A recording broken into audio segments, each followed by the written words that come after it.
Olá, vamos falar de investimentos. Então vamos trazer para vocês mais uma empresa para que a gente possa conhecer da sua história, da sua trajetória e principalmente da sua situação econômica e financeira. E hoje nós vamos trazer uma empresa aí que tem muita história por trás, até porque vem de uma família extremamente empreendedora aqui no Brasil. Logo vocês vão saber qual é, né? Mas antes disso, deixa eu dizer que essa empresa foi uma indicação aqui dos nossos inscritos da Ângela Moura Santos. Oi, Ângela! É sempre um prazer ter você junto conosco, Ângela. Seja sempre bem-vinda. Muito obrigado pela participação, muito obrigado pela sugestão, bem como também do Adnan Yaya. Oi, Adnan! Também um forte abraço para você. Obrigado pela participação. Também é uma honra ter você junto conosco. É uma honra ter todos vocês junto conosco aqui no canal Silas de Grafia. É fácil participar, basta entrar aqui, ó, canal Silas de Grafia, e faça a sua inscrição, dá o like, venha junto conosco nesse processo de construção e de repartição de conhecimento aí para todo mundo que investe em ações, pretende investir em ações. Então o importante é saber, conhecer a respeito das empresas, das opções que a gente tem na bolsa e naturalmente mais do que conhecer as opções, saber escolher qual a melhor opção em termos de investimento. E para isso temos que saber como que a empresa está financeiramente, de endividamento, de rentabilidade, conhecer da sua história, da sua trajetória e toda essa questão da análise de balanços que a gente faz e reparte aqui com vocês.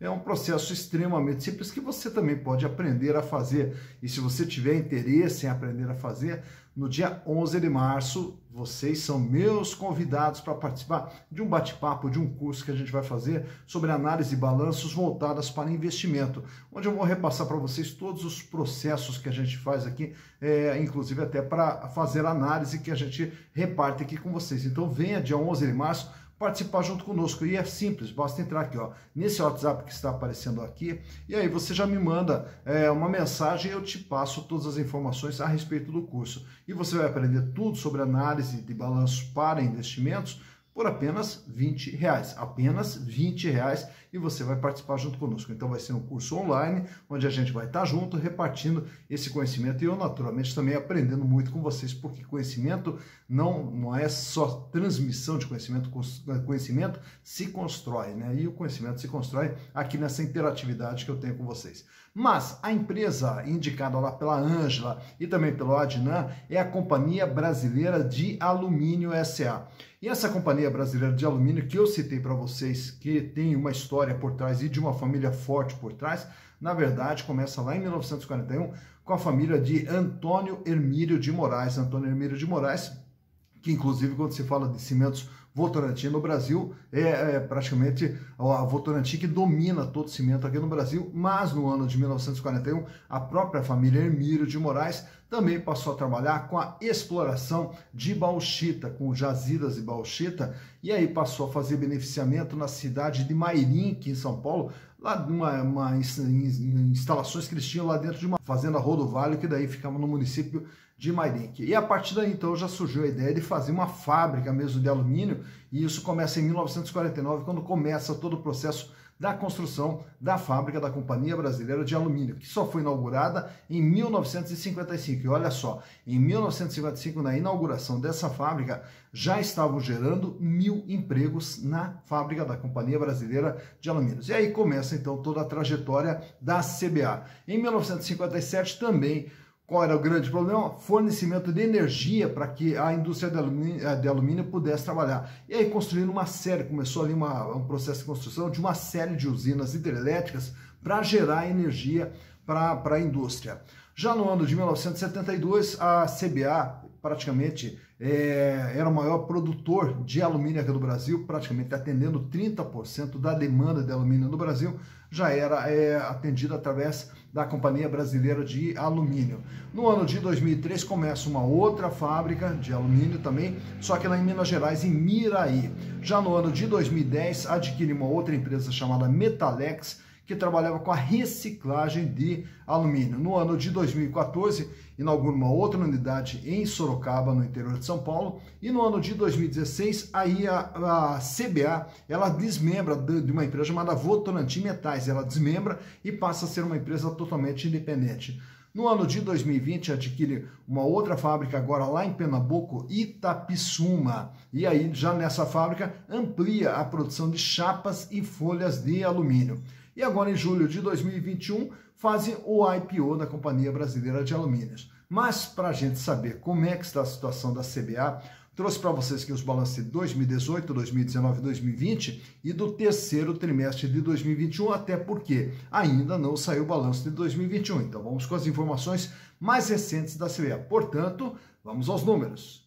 E aqui estamos então com as demonstrações contábeis da Companhia Brasileira de Alumínios S.A. e para tanto trouxe para vocês 2018, 2019 e 2020 e o terceiro trimestre de 2021, já que o balanço da empresa ainda não saiu até a gravação desse vídeo aqui, então nós ainda não tínhamos a publicação do balanço da Companhia Brasileira de Alumínios. Então vamos com as informações mais recentes, que são lá de 30 de setembro de 2021. Em 2018, a CBA era uma empresa de 9 bilhões 703 milhões dentro do seu patrimônio. E grande parte desse valor, praticamente 50% aqui, ó, está concentrado no ativo imobilizado, que são máquinas, equipamentos, as instalações, ferramentas, acessórios, enfim, todos os bens necessários à produção da empresa. E aí o restante, que 2 bilhões 581 milhões, está destinado ao capital de giro, que representava 26,6%. Desse valor de 2 bilhões 581 que estava no capital de giro, no ativo circulante, 569 milhões é dinheiro, caixa, banco, aplicação. 489 milhões contas a receber e a empresa possui um estoque de 827 milhões de reais. Já para o ano de 2019, um pequeno crescimento de 9 bilhões 816, permanece aqui o imobilizado na faixa de 48,3% e o capital de giro uma leve elevação aqui para 2 bilhões 669 milhões, fechando agora com 27,2% de representatividade. Aumentou um pouquinho o volume de dinheiro em caixa, 648 milhões, uma pequena diminuição no contas a receber para 404 milhões e o estoque que aumenta vai para 928 milhões de reais. Indo para o ano de 2020, aí sim, a empresa daí dá um salto aqui no seu crescimento, indo para 11 bilhões 210 milhões de reais, com aumento aqui nas imobilizações, até fruto também da aquisição justamente daquela fábrica que nós falamos de Itapissuma, no Pernambuco. E aí o ativo circulante, capital de giro, fecha com 3 bilhões 405 milhões, com 30,4% de representatividade. O volume de dinheiro em caixa praticamente dobrou, foi para 1 bilhão 364 milhões. Aumenta aqui um pouco contas a receber e também o estoque que foi para 1 bilhão de reais.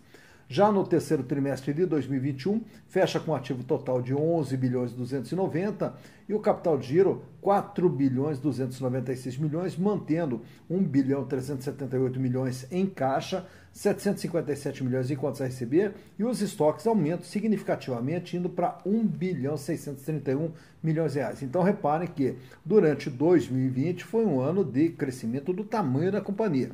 Daqui a pouquinho a gente vai ver daí no endividamento da onde que veio os recursos, da onde que vieram os recursos justamente para esse crescimento. Então vamos lá para o endividamento. Passivo circulante, dívidas de curto prazo, passivo não circulante, dívidas de longo prazo e o total do endividamento 4 bilhões 457 milhões, o que representa 45,9% de tudo que a empresa possuía. Naturalmente que aqui grande parte desse endividamento ele vem aqui das dívidas de longo prazo. No ano de 2019, a dívida aqui sofre um pequeno aumento, 4 bilhões 687 milhões e agora passa a representar 47,8%.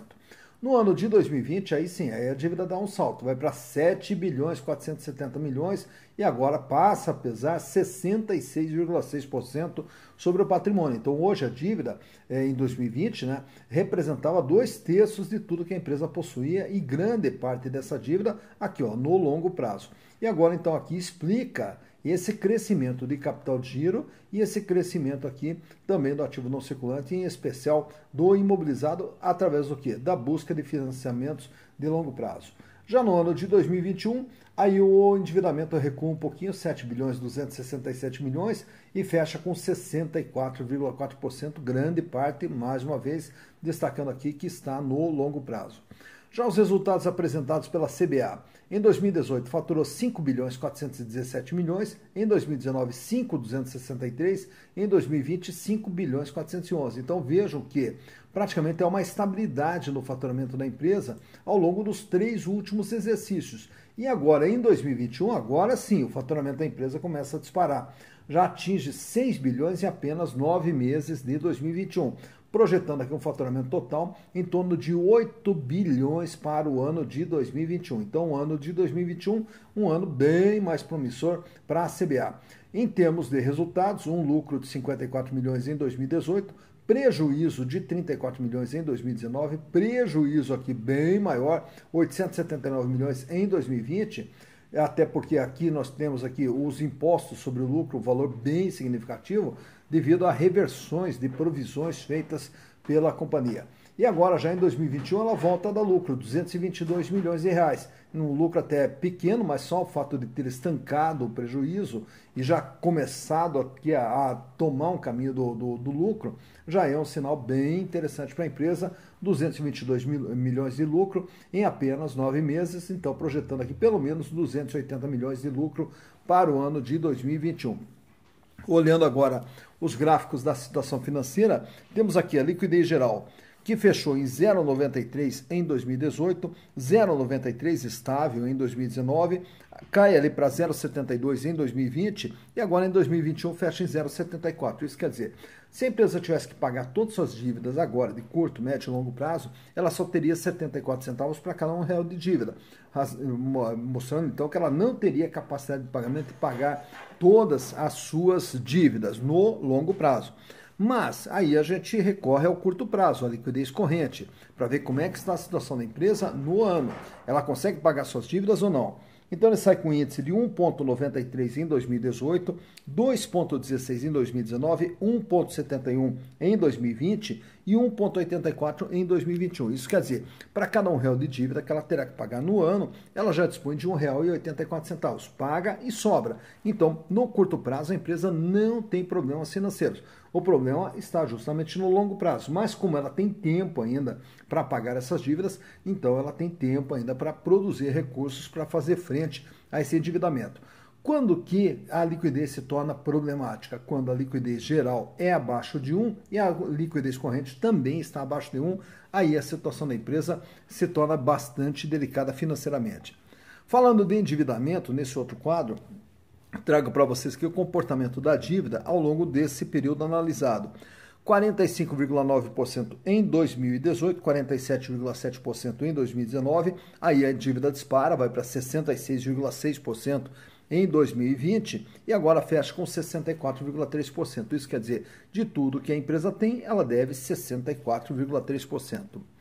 Nesse outro quadro, já temos agora os índices de rentabilidade, quanto que a empresa ganha em relação ao que ela vende, em relação aos investimentos feitos e em relação ao capital posto pelos acionistas, pelos investidores.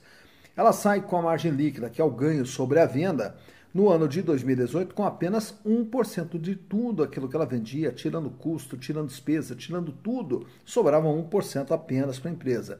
No ano de 2019, aí já fechou negativo, em 0,66% negativo. Então, de tudo aquilo que ela vende, ela perde 0,66%. No ano de 2020, aí a coisa ficou mais feia, porque até devido àqueles impostos que eu havia mostrado para vocês e devido ao alto prejuízo que ela teve, a sua margem ficou negativa em 16,2%. De tudo que ela vendia, ela perdia 16,2%. Já para 2021, aí o número já passa a ser positivo, 3,7% até o mês de setembro.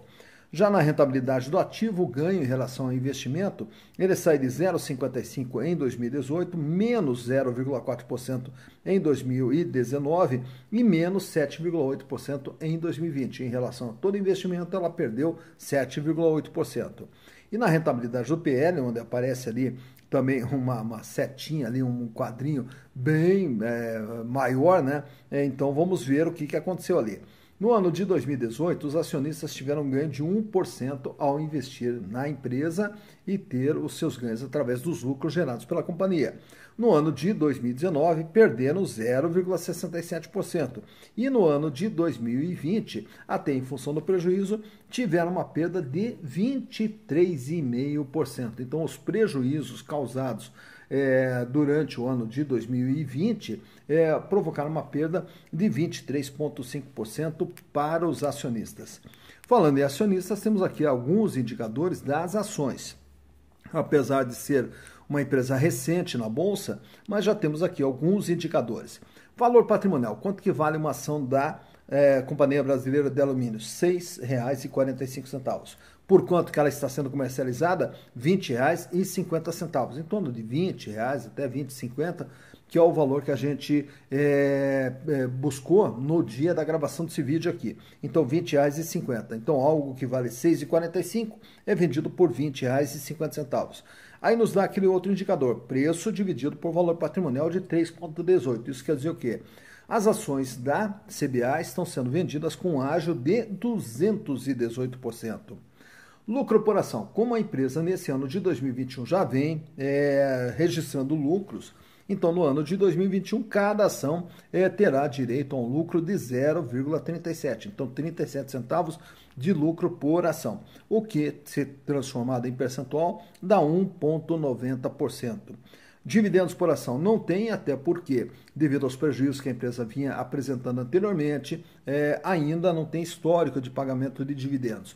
E fechando ali o PIL, preço barra lucro, ele nos dá aquele índice ali de 52,76. Portanto, o acionista, investidor que comprar ações da CBA levará 52, quase 53 anos para ter o retorno dos seus investimentos através dos lucros gerados pela companhia. Um tempo muito alto, mostrando que a ação ela está bastante cara. Já que estamos também falando de ação, trazemos aqui agora um quadro mostrando o comportamento da ação desde o seu IPO ocorrido em julho de 2021. Lá em julho de 2021, quando foi feito o IPO, as ações estavam sendo comercializadas na faixa de R$ 11,89, R$ 11,90, e assim foi durante o primeiro e segundo mês ali do IPO, ela trafegando na faixa de R$ 11.